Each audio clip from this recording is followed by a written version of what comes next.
2024 के एंड में जो ये नए प्रोसेसर्स आए हैं, चाहे इंटेल कोर अल्ट्रा सीरीज 2 वाले प्रोसेसर हो, चाहे AMD की स्ट्रिक्स पॉइंट हो, चाहे स्नैपड्रैगन की एक्स एलीट हो या एप्पल की M4 चिप हो, ये एफिशिएंसी के नाम पे जो प्रोसेसर मार्केट में आए हैं भाई, ज्यादा बैटरी बैकअप देंगे, ज्यादा परफॉर्मेंस देंगे। देखो एप्पल तो पहली मतलब टॉप नॉच बैठा है मार्केट के अंदर। अभी एप्पल M4 मैक मिनी का रिव्यू किया था, क्या रिस्पॉन्स दिया, और वो डिवाइस भी एक्चुअल बहुत अच्छी थी। खैर वो तो एक आउट ऑफ द लीग चीज हो गई। अभी ये जो x86 आर्किटेक्चर में लट बज रहा है ना, तो उसके अंदर AMD की स्ट्रिक्स पॉइंट ने अलग तहलका मचा रखा है। देखो सबसे पहले हमने इनका Asus का Vivo बुक करा था, उसके अंदर इनका लेटेस्ट जनरेशन का AI वाला CPU था। फिर हमने टफ A14 करा जो गेमिंग लैपटॉप था। अब उसके बाद MSI का Stealth 16 हमारे पास आ गया है, सेम स्ट्रिक्स पॉइंट CPU के साथ है, थिन गेमिंग लैपटॉप है, प्रोडक्टिविटी के लिए लाइट वेट एंड बहुत सारी चीजें, सारा कुछ हमने बहुत इन डेप्थ टेस्ट करा है। एंड ऑब्वियसली ये थोड़ा सा एक्सपेंसिव साइड वाला लैपटॉप है बिकॉज इसके अंदर Ryzen 9 है और RTX 4070 है। प्लस ये डेडिकेटेड गेमिंग लैपटॉप नहीं है, ये प्रोडक्टिविटी और गेमिंग लैपटॉप है। तो सारा कुछ कवर करते हैं एंड डब्बा खोलते हैं, फिर आपको बताएंगे सबको डिटेल में। आप सब्सक्राइब मारो अगर पहली बार आया तो।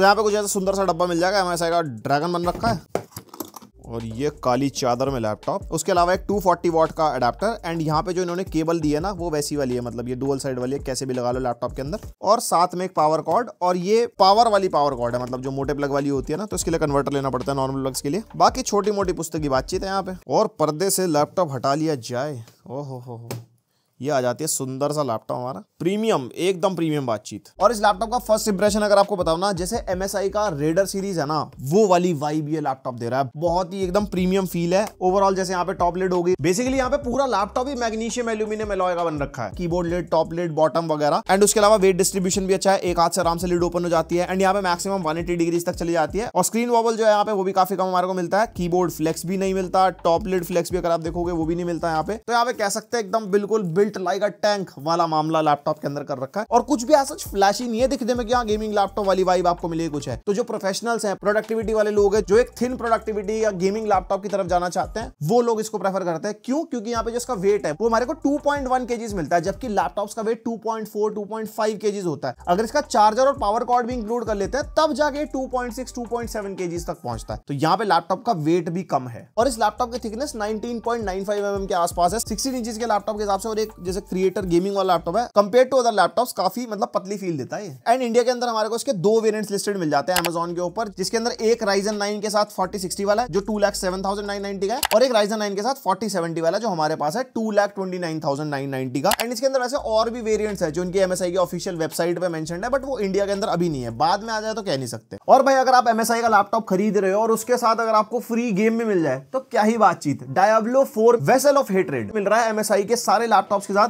चाहे वो Intel core ultra series processor वाला हो, चाहे वो 14 जनरेशन HX सीरीज वाला हो, या फिर AMD की Ryzen AI 300 सीरीज के जो CPU है जो इस लैपटॉप के अंदर है। एंड आपका GPU कोई भी हो सकता है, अप टू 4090 आपको भाई फ्री गेम मिल सकती है। इसके गिव अवे में पार्टिसिपेट करना ज्यादा मुश्किल नहीं है। इंस्टाग्राम पे इस पोस्ट पे जाना जो आपके सामने स्क्रीन पे आ रही होगी, MSI गेमिंग इंडिया के इंस्टाग्राम पे आपको ये पोस्ट मिल जाएगी, वहां पे जाना है, उनको फॉलो करना है। और अगर भाई को फॉलो करने का मन बने तो वो भी कर लेना, वैसे इस गिव अवे के लिए कोई मैंडेटरी नहीं है। एंड उस पोस्ट के कमेंट सेक्शन में MSI के लैपटॉप के बारे में आपको सबसे ज्यादा क्या पसंद है वो लिखना है, एंड आपका बस पार्टिसिपेशन हो जाएगा। एंड कोई भी 3 लोग ये गेम जीत सकते हैं। तो भाई लिंक दे दिया डिस्क्रिप्शन में, जाके चेकआउट करो फटाफट। और जरा तकनीकी बातें कर लेते हैं। AMD Ryzen AI 9 365 वाला ये प्रोसेसर है, जो स्ट्रिक्स पॉइंट वाले प्रोसेसर है इनके, जो काफी पावर एफिशिएंट भी है, प्लस परफॉर्मेंस भी बढ़िया निकाल देते हैं। जो हमने पहले 2 लैपटॉप्स करे हैं उसके अंदर HX वाला प्रोसेसर था 370HX, ये HX वाला नहीं है, थोड़ी सी परफॉर्मेंस कम है उनके कंपैरिजन में, जिसके बारे में आगे बात करूंगा। और ये जो प्रोसेसर है 10 कोर 20 थ्रेड्स वाला है। एंड NPU के साथ आता है AMD का XDNA 2 NPU मिलता है इसके अंदर, जिसकी पावर अप टू 50 टॉप्स तक की है, यानी कि को-पायलट प्लस सर्टिफाइड भी है। अभी सर्टिफाइड नहीं है, अपडेट के बाद सर्टिफिकेशन आएगा इसके अंदर। बट को-पायलट प्लस के अपने जो फायदे हैं, जैसे लाइव कैप्शन हो गया, ऑटोमेटिक सुपर रेजोल्यूशन हो गया जो गेमिंग में काम आएगा, को क्रिएटर हमारे को मिलता है, विंडो स्टूडियो इफेक्ट्स हो गए, एक्स्ट्रा विंडो स्टूडियो इफेक्ट्स हो गए, एंड रिकॉल फीचर भी। एंड उसके अलावा जिसको NPU के बारे में नहीं पता तो उसको बता दो कि ये न्यूरल प्रोसेसिंग यूनिट होती है, जो हमारे लो पावर्ड AI वाले टास्क होते हैं वो NPU हैंडल करता है। हर एक छोटे मोटे टास्क के लिए हमारे CPU या GPU पे लोड नहीं डाला जाता, जिससे हमारी पावर एफिशिएंसी काफी बढ़ जाती है। बैटरी बैकअप काफी अच्छा खासा निकल के आता है। वैसे अभी तो रियल टाइम में विंडो स्टूडियो इफेक्ट्स में आप कोई भी इफेक्ट यूज करोगे वहां पे NPU यूज होता है। और आने वाले टाइम में जितने भी सॉफ्टवेयर्स आ रहे हैं, कोई भी एडिटिंग टूल्स देख लो, मीटिंग सॉफ्टवेयर्स देख लो, सबके अंदर हमारे AI फीचर्स आ रहे हैं। एंड वो AI फीचर्स जब यूज होंगे लैपटॉप्स पे पावर एफिशिएंसी के साथ, तो NPU वहां पे काम में आएगा। और उसके बाद GPU NVIDIA RTX 4070 इसके अंदर है, 8GB VRAM वाला ग्राफिक्स कार्ड है, 105 वॉट के TGP के साथ आता है। अब इतने पतले फॉर्म फैक्टर का लैपटॉप है तो ऑब्वियसली कम वॉट वाला ही GPU लगेगा, क्योंकि थर्मल्स को भी मैनेज करना है। और वेट को भी मैनेज करना, बहुत सारी चीजें होती है। और रैम हमारे को 32 GB मिलती है, LPDDR5X सोल्डर्ड ऑनबोर्ड रैम है, 7500 मेगा ट्रांसफर पर सेकंड स्पीड के साथ, तो मतलब दिक्कत कोई आने नहीं वाली। 32 GB बहुत होती है। एंड 1 TB की Gen 4 SSD मिल जाएगी, जिसकी रीड एंड राइट स्पीड आप देख सकते हो। और ये जो रीड एंड राइट स्पीड्स हैं, ये एक्यूरेट Gen 4 वाली नहीं है। जो एक्चुअल Gen 4 वाली फुल स्पीड्स है वो 7000 MBPS तक पहुंच जाती है, वो होनी चाहिए थी इसके अंदर। एंड एक अच्छी चीज, 2 Gen 4 SSD के स्लॉट्स मिलते हैं, पर स्लॉट 2 TB तक आप अपग्रेड कर सकते हो। वैसे क्रॉसहेयर और स्वॉर्ड के अंदर इन्होंने Gen 5 SSD का सपोर्ट दे रखा था, मतलब Gen 5 SSD वाला स्लॉट इसके अंदर नहीं है, इतना महंगा होते हुए भी वो होना चाहिए था। और कनेक्टिविटी में latest Wi-Fi 7 and Bluetooth version 5.4 इसके अंदर मिलता है। And MS Office home and student 2021 life time के लिए मिलेगा। क्रिएटर्स वाला लैपटॉप है, कुछ अलग अलग टाइप के लोग लेते हैं तो वहां पे वो काम आएगा, अच्छी चीज है। और 1 मंथ का Xbox गेम पास भी मिलेगा, जो आप क्लेम कर सकते हो लैपटॉप खरीदने के बाद। बहुत सारे गेम्स डे 1 पे आप खेल सकते हो, बहुत सारी इनकी लाइब्रेरी है।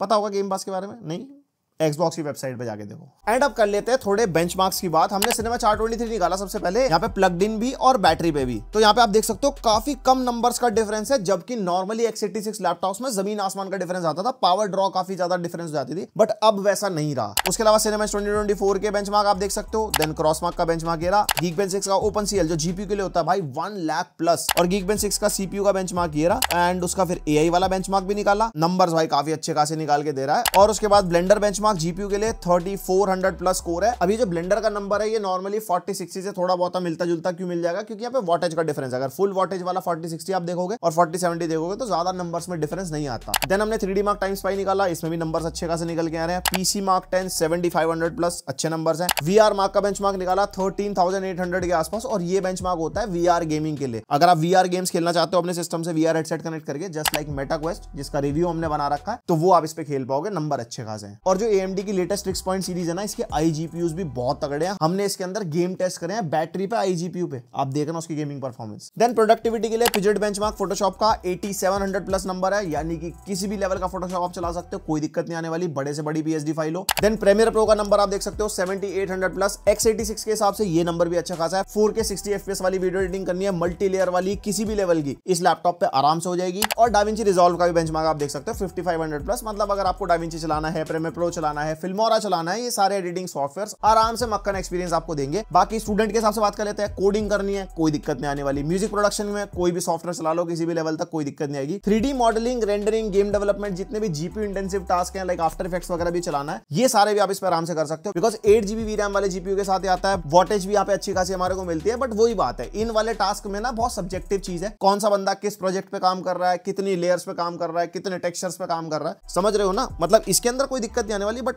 किसी भी बंदे को कोई भी दिक्कत आ सकती है, तो इसलिए लोग पीसी बिल्ड्स के लिए भी जाते हैं, लोग लैपटॉप्स के लिए भी जाते हैं, डिपेंडिंग अपॉन देयर टास्क, वो आपको पता होना चाहिए। और ये वाले सीपीयू को अगर 370HX वाले से कंपेयर करते हैं ना, AMD का 6 पॉइंट जो पहले लैपटॉप्स में गया था, तो उसके अंदर हमारे को मल्टी कोर में 25% बेटर मिलता है HX वाला, एंड सिंगल कोर में भी 4% बेटर मिलता है, तो ओवरऑल वो ज्यादा बेटर परफॉर्म करेगा। बट वो डिपेंड करता है, अलग अलग लैपटॉप ब्रांड्स ट्वीक करके डाल रहे हैं या फुल फ्लेजेडली डाल रहे हैं सीपीयूज को, बहुत सारी चीजें ऊपर नीचे होती हैं। और अगर इस सीपीयू को कंपेयर करते हैं side by side competitive processor से जो अभी चल रहे हैं लाइन में, जैसे आप 370HX से भी देखोगे, ये सिनेमा 423 के स्कोर है बाय द वे। यहाँ एप्पल की सिलिकॉन से तो काफी नंबर ज्यादा मिलेंगे, बट यहाँ पे देखो सीधी सी बात है, ये x86 है, वो ARM बेस्ड है, तो वहां पे तो हम देखो कंपेयर कर ही नहीं सकते। लेकिन अगर स्नैपड्रैगन X Elite से भी कंपेयर करते हैं तो उससे भी भाई नंबर काफी ज्यादा है। लेकिन फिर यहाँ पे वही बात आ जाती है कि वो ARM बेस्ड वाली विंडोज है, ये x86 वाली है। अभी स्नैपड्रैगन X Elite के लिए वैसे भी एप्लीकेशंस वगैरह नहीं आई, तो उसकी परफॉर्मेंस को भी हम पीक टेस्ट नहीं कर पा रहे, तो अभी तो विनर हमारा x86 है, और उसके अंदर भी भाई AMD विनर है। Even compare to Intel Core Ultra Series 2, वो भी बहुत पावर एफिशिएंट है, बट रॉ पावर जो है ना वो AMD की ज्यादा बेटर है। बाकी स्टेबिलिटी वगैरह हम देख रहे थे, प्राइम 95 1 घंटे के लिए चला है इसके अंदर। यहाँ पे जो क्लॉक स्पीड्स वगैरह है वो बहुत ही अलग आ रही है, क्योंकि हमारा लेटेस्ट सीपीयूज है, और HW इन्फो में ना कभी कभी वो इन्फॉर्मेशन सही से आ नहीं पाती। टेम्परेचर्स भी हमारे मैक्सिमम 90 तक गए, 88 तक एवरेज निकल के आ गया, और ये पीक यूसेज है 100% वाला, तब ये इतना तक जाता है। जबकि आप प्रोडक्टिविटी या गेमिंग वगैरह करोगे उसमें बहुत फ्लक्चुएटिंग रहता है, 100% पीक नहीं जाता। देन जीपीयू को भी हम टेस्ट करके देख रहे थे, इसके अंदर भी जीपीयू हमारा मैक्सिमम 105 वॉट तक है, 103 वॉट का एवरेज निकल गया है। उसके अलावा जीपीयू के टेम्परेचर्स भी ऐसा ज्यादा नहीं गए, 67-68 डिग्रीज के आसपास, तो मतलब थर्मल्स बहुत अच्छे लैपटॉप के, और कहीं पे फेलियर नहीं आया, ब्लू स्क्रीन ऑफ डेथ किया, लैपटॉप बंद हो गया, कुछ हो गया,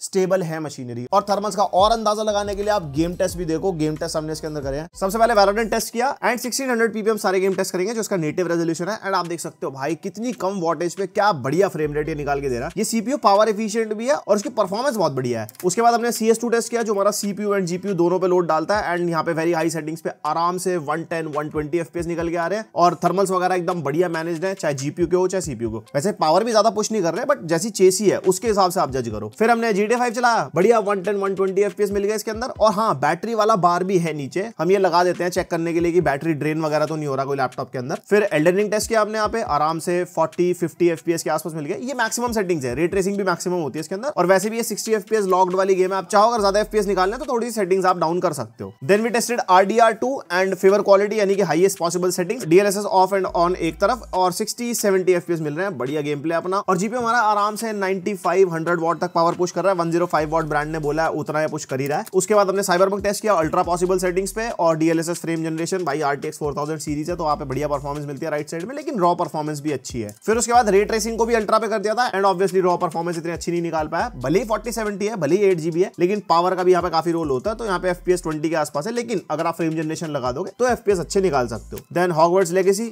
बढ़िया frame rate, 40-45 raw performance and 100 के आसपास फ्रेम जनरेशन लगा के, जिसमें रे ट्रेसिंग भी अल्ट्रा पे है। फिर द लास्ट ऑफ अस भी टेस्ट किया, एंड इसके अंदर भी हमारे को अच्छे प्लेबल फ्रेम रेट मिल रहे हैं यहाँ पे अल्ट्रा सेटिंग्स पे। फिर होराइजन फॉरबिडन वेस्ट, एंड यहाँ पे ना DLSS ऑन एंड ऑफ पे ना भाई सेम सी परफॉर्मेंस आ रही थी, बल्कि कभी कभी तो उल्टा भी हो रहा था। तो यहाँ पे हम कह सकते हैं गेम प्लेबल है, बाकी सेटिंग्स वगैरह ट्वीक करके आप ज्यादा FPS चाहो तो निकाल सकते हो। गोस्ट ऑफ सुशीमा, ये हमारा काफी अच्छा खासा ऑप्टिमाइज गेम है, रॉ परफॉर्मेंस में भी प्लेबल FPS दे रहा है 30-40, लेकिन अगर आपको ज्यादा ही एकदम मक्खन एक्सपीरियंस चाहिए तो आप फ्रेम जनरेशन ऑन कर सकते हो, उसमें एकदम बढ़िया 100 FPS वाला एक्सपीरियंस मिलेगा, और ये वेरी हाई सेटिंग्स है। Then God of War, and God of War हमारा अच्छा ऑप्टिमाइज गेम है हमारा पीसी के लिए, इसके अंदर हमारे को अच्छे फ्रेम रेट मिलता है, गेम प्ले में अल्ट्रा सेटिंग्स में आपको कोई दिक्कत नहीं आने वाली। देन हेलब्लेड 2, ये हमारा बहुत ज्यादा जीपीयू इंटेंसिव है, आप देख सकते हो 105 वॉट तक जीपीयू फुल पुश मार रहा है, और VRAM भी आराम से 8GB तक कंज्यूम हो रही है। एंड उसके बाद हमारे को फ्रेम जनरेशन लगा के 70-80 FPS मिल रहा है, जो कि प्लेबल है obviously, raw performance is okay. फिर एलन वेक 2 में भी अच्छी परफॉर्मेंस मिल रही है, रॉ परफॉर्मेंस भी ठीक है, 30 FPS वाला ठीक है, लेकिन हाई सेटिंग्स भी तो है ना, अगर फ्रेम जनरेशन लगाओगे तो अच्छे FPS मिलेंगे। लेकिन जैसे हम रे ट्रेसिंग लगाते हैं ना भाई, ये गेम बहुत ज्यादा लोड डाल देती है सिस्टम के ऊपर, और फ्रेम जनरेशन लगाने के बाद तो पता नहीं कुछ ग्लिच ही हो गया था कि FPS आ ही नहीं रहते। ये हो सकता है गेम में कुछ ग्लिच वगैरह भी हो। फिर हमने ब्लैक मिथ वुकोंग टेस्ट किया, सिनेमैटिक पे हाईएस्ट पॉसिबल सेटिंग जो होती है, and DLSS off and on एक तरफ, फ्रेम जनरेशन और फ्रेम रेट आपके सामने। और CPU कंजम्पशन आप देख सकते हो, जहां पे ज्यादा GPU इंटेंसिव गेम है वहां पे GPU कंजम्पशन 90-99% तक हो रहा है। CPU ना तो ज्यादा पावर ड्रॉ कर रहा है ना कुछ है, क्योंकि रेजोल्यूशन भी ज्यादा है और ग्राफिकल सेटिंग्स भी हम ज्यादा यूज कर रहे हैं। देन अगर रे ट्रेसिंग को भी वेरी हाई पे कर देते हैं तो इस गेम के अंदर तब भी सेम ही FPS में निकल के आते हैं। अब ये तो हो गई सारी की सारी परफॉर्मेंस प्लग्ड इन पे। अब हमने बैटरी पे भी टेस्ट किया था, जहां पे इसका iGPU हमने टेस्ट किया था, एंड iGPU बैटरी पे करके बहुत ज्यादा पावर ड्रॉ कर रहा था सोनली, क्योंकि GPU ने तो कुछ कंज्यूम करना नहीं है, सारा का सारा पावर आपके CPU को मिलेगा। एंड यहाँ पे बैटरी पे लोएस्ट पॉसिबल सेटिंग्स पे यहाँ पे ब्लैक मिथ वुकोंग आराम से 50-55-60 FPS दे रहा है, और इसके अंदर हमने balance mode, silent mode and extreme performance mode तीनों पे ट्राई किया। वॉटेज का डिफरेंस आया, लेकिन फ्रेम रेट का कोई ज्यादा डिफरेंस नहीं आया। और हाँ, जो रेजोल्यूशन है वो हमारा 1200p है, 1600p नेटिव पे नहीं करा हमने, बेसिकली आप 1080p मान सकते हो। उसके बाद फिर हमने गोस्ट ऑफ सुशीमा भी टेस्ट किया, इसमें भी अच्छे फ्रेम रेट मिल रहे हैं, और very high and medium settings पे टेस्ट किया था। और बैटरी पे इस टाइप की गेमिंग अगर आप कर सकते हो लैपटॉप के ऊपर, भाई एक गेमिंग लैपटॉप के ऊपर बहुत बड़ी बात है। एंड बैलेंस मोड पे था तो हमारे 40-45 वॉट के आसपास CPU पावर ड्रॉ कर रहा है, आप चाहो तो अपने हिसाब से ट्वीक कर सकते हो, हमारा बस परफॉर्मेंस दिखाने का था। फिर हमने 1200p हाई सेटिंग्स पे फ्रेम जनरेशन FSR चलेगा, क्योंकि हमने GPU बंद कर दिया ना, अब DLSS नहीं चल सकता, तो यहाँ पे 30-35 प्लेबल फ्रेम रेट मिल रहा है, और ये हाई सेटिंग्स है। ज्यादा FPS निकाल रहे हैं तो सेटिंग्स आप कम भी कर सकते हो। तो ओवरऑल अगर इस लैपटॉप की गेमिंग परफॉर्मेंस को कंक्लूड करते हैं तो भाई अपने फॉर्म फैक्टर के हिसाब से और अपनी वॉटेज के हिसाब से पावर एफिशिएंसी के साथ काफी बढ़िया परफॉर्मेंस निकाल के देता है। एंड अगर आप इस लैपटॉप के कीबोर्ड पे गेमिंग करोगे तो भाई थर्मल्स इतने बढ़िया है, तो इसके कीबोर्ड के टेंपरेचर आप देख सकते हो 28, 29, 30, 32 डिग्रीज तक मैक्सिमम जा रहे थे, तो मतलब आपको कहीं से कहीं तक भी गर्म फील नहीं होगा हाथ में। और भाई इस लैपटॉप में मैसिव 99.9 वॉट आवर वाली बैटरी है। अब कहेंगे भैया थोड़ी सी बढ़ा के 100 कर देते हैं, वो क्या है ना, नॉर्म्स होते हैं, जो फ्लाइट में ट्रैवल वगैरह करते हैं ना लोग, तो वहां पे ना 100 वॉट आवर अलाउड नहीं होती, तो 99.9 है, ये पीक है, इससे ऊपर नहीं हो सकती बैटरी। एंड बैटरी बैकअप भाई धुआंधार। यहाँ पे हमने इसको साइलेंट मोड पे रखा, 60% screen brightness, 100% speakers, iGPU mode पे डाल दिया था, जिसका मतलब डेडिकेटेड GPU बंद हो गया था, मक्स स्विच मिलता है इसके अंदर। उसके अंदर ऑफिस वर्क हो गया, बैकग्राउंड में म्यूजिक चल रहा था, मतलब जैसे YouTube चला के छोड़ दिया, मल्टीपल एप्लीकेशन यूज करी। 11 to 12 आवर्स का बैटरी बैकअप ये लैपटॉप निकाल के देके गया, जो कि बहुत बड़ी बात है, क्योंकि ये प्रोडक्टिविटी लैपटॉप है। CPU भी अच्छा खासा पावरफुल लगा रखा है, उसमें ये इतना बैटरी बैकअप निकाल के दे रहा है। गेमिंग लैपटॉप वाली कैटेगरी में इतना बैकअप, भाई साहब सोच के देखो।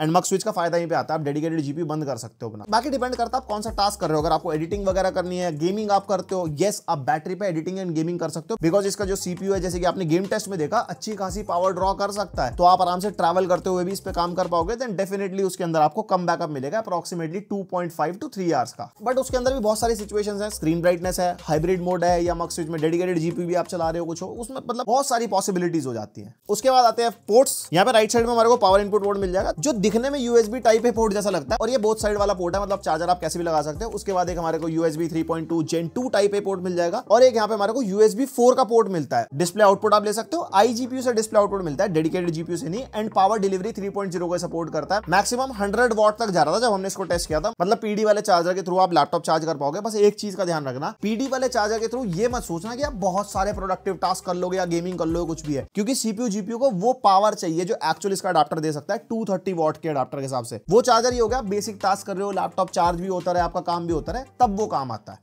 रगड़ना मत ज्यादा। और उसके बाद हेडफोन माइक जैक का कॉम्बो मिल जाएगा। देन लेफ्ट साइड में केंजिंगटन लॉक हो गया, एक RJ45 लैंड पोर्ट, HDMI 2.1 का पोर्ट जिसका आउटपुट एनवीडिया जीपीयू से है, एंड एक USB 3.2 Gen 2 type A port. And जिस कैटेगरी का लैपटॉप है उस हिसाब से पोर्ट्स मेरे को सही लगे। बस एक माइक्रो SD कार्ड वाला पोर्ट भी दे देते ना, वो आजकल ना वो सोने पे सुहागा वाली बात है, बट मेरे को ऐसा कोई शिकायत है नहीं इससे, क्योंकि 2 SSD के स्लॉट्स है। और फुल साइज का कीबोर्ड मिलेगा हमारे को यहाँ पे, एंड डेडिकेटेड Copilot की मिलती है, क्योंकि Copilot प्लस सर्टिफाइड पीसी हमारा ये। एंड यहाँ पे पर की RGB वाला कीबोर्ड मिलता है बाय स्टील सीरीज, और बाय स्टील सीरीज का सॉफ्टवेयर आपको मिलेगा, जिसके अंदर आप अंधाधुन कस्टमाइजेशन वगैरह कर सकते हो, कीज की लाइट्स वगैरह चेंज कर सकते हो। और जो पावर बटन है ना, वो कीबोर्ड में ही इंटीग्रेटेड है, बट वो दबने में थोड़ा एकदम टाइट सी फीलिंग देता है, एक अलग फील देता है, और वो कोने में तो ऐसा एक्सीडेंटली प्रेस वगैरह भी नहीं होता। एंड इसके स्टील सीरीज के सॉफ्टवेयर में आप मैक्रोस भी सेट कर सकते हो, मतलब कीबोर्ड में कस्टमाइजेशन भी हो जाएगी, तो एकदम फुल गेमिंग वाइब। एंड जो ट्रैक पैड है उसका साइज अच्छा खासा हमारे को मिल जाएगा, फुली क्लिकेबल वाला है, मल्टी जेस्चर वगैरह को सपोर्ट करता है, और चलाने में भी स्मूथ है ट्रैक पैड इसका। एंड जैसे कि प्रोफेशनल प्रोडक्टिविटी वाला लैपटॉप है, इसके अंदर फिंगरप्रिंट स्कैनर भी है। यहाँ पे हमारे को राइट साइड में एरो कीज के नीचे स्कैनर मिल जाता है, अच्छा खासा फास्ट काम करता है, एकदम फुल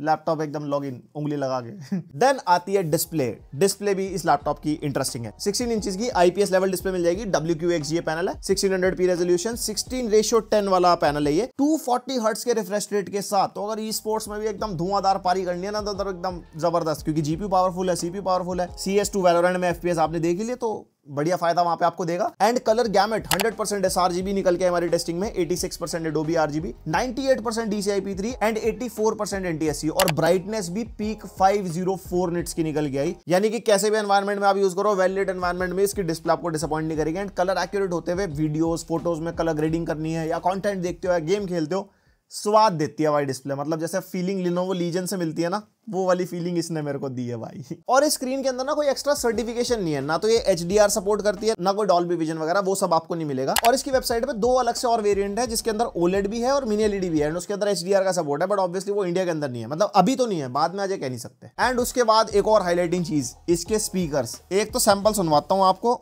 फिर आप बताना। हेडफोन लगा लो अगर नहीं लगाया तो। बहुत ही फुलफिलिंग आवाजें देता है, क्योंकि इसके अंदर हमारे को 2-2 वाट के 2-2 ऑडियो स्पीकर्स मिलते हैं, एंड 4 2-2 वाट के ऑडियो वूफर्स मिलते हैं। यहाँ पे आप इसकी ओपनिंग वगैरह भी देख सकते हो, नीचे भी है, राइट में भी है, टॉप पे भी है, एंड इवन फ्रंट में भी है। तो ओवरऑल ना बहुत ही फुलफिलिंग एक्सपीरियंस आता है, मूवी वगैरह देखो कुछ देखोगे। एंड लाउडनेस भी अच्छी खासी है, मतलब ओवर लाउड नहीं है, बट अच्छी फीलिंग देता है। और इसके अंदर हमारे को नाइमिक बाय स्टील सीरीज का सॉफ्टवेयर मिल जाता है, जिसके अंदर आप कस्टमाइजेशन वगैरह कर सकते हो, अपने ऑडियो के डिफरेंट मोड्स मिलते हैं, अकॉर्डिंग टू योर कंटेंट। थोड़ा एनहांस करना एक्सपीरियंस हेडफोन के अंदर, स्पीकर में, इसके स्पीकर में, वो वहां पे हो जाएगा। और ये इसका वेबकैम टेस्ट है, और माइक भी लैपटॉप का यूजर है, 1080p 30 FPS वाला वेबकैम है, एंड थोड़ा सा वार्म साइड है इसके कलर। और जो लाइट कंट्रोल भी है ना, जैसे कभी तो एकदम से थोड़ा छिड़ जाता है, कभी एकदम से ठीक हो जाता है। बाकी आप बताओ कमेंट करके कैसी लगी क्वालिटी।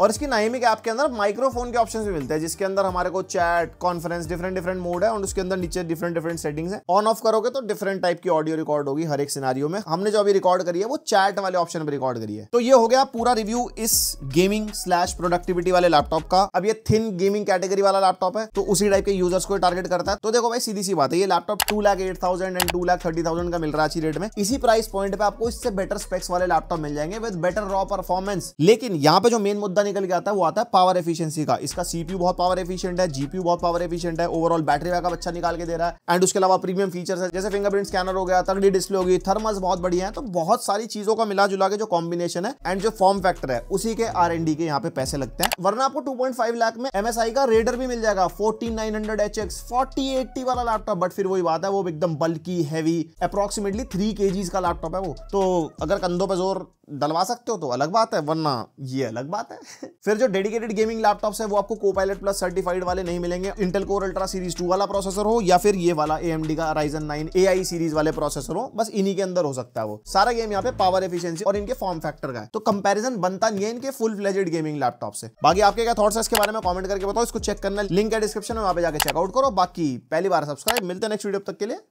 बाय।